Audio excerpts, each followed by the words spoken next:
मी कालपासून थोडं बातम्या ऐकतोय की अंबेजोगाईच्या हॉस्पिटलमध्ये काहीतरी बनावट औषधं आली किंवा एक्सपायरी डेट झालेली औषधं घेतली आणि त्या ठिकाणी आरोग्य विभागाचा गलतान कारभार.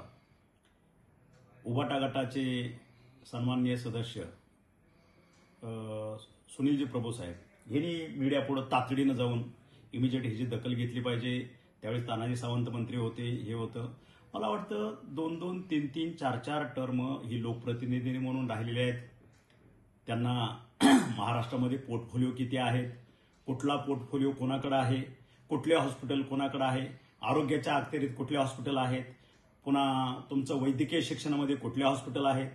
दीड वर्षापूर्वी असाच पद्धतीचं साप म्हणून भुई थोपटली गेली आणि वैद्यकीय शिक्षण विभागाकडे असणाऱ्या हॉस्पिटलचं खापर हे आमच्या डोक्यावर फोडण्यात आलं.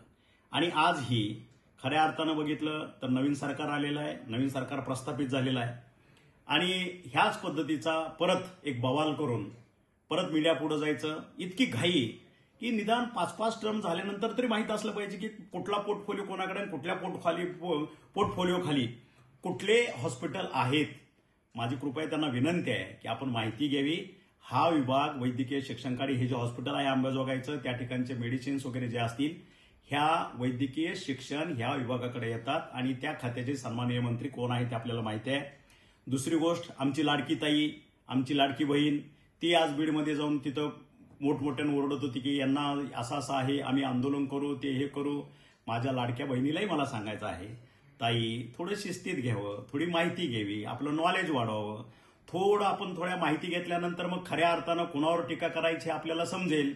तरी सुद्धा तुम्ही माझी एक लाडकी बहीण असल्यामुळं मी अजिबात तुमच्यावर रागवणार नाही, कारण ते तुमचं अज्ञान आहे आणि अज्ञानापोटी माझं काम आहे, कर्तव्य आहे तुमचा भाऊ म्हणून की तुम्हाला थोडा अजून वेळ दिला पाहिजे की कुठलं खातं कोणाकडे आहे, कुठला विभाग कोणाकडे जातो, कुठले हॉस्पिटल कोणाच्या अंडरखाली आहेत. ताई, माझी नम्र विनंती आहे, आपण व्यवस्थित माहिती घ्यावी आणि माहिती घेतल्यानंतर तुम्ही डेफिनेट मला सॉरी म्हणाल ह्याची मला खात्री आहे. जय हिंद, जय महाराष्ट्र.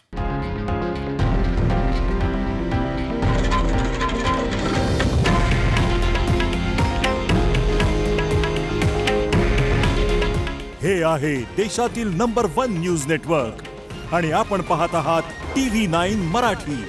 काळजी तुमची, हित महाराष्ट्राचं.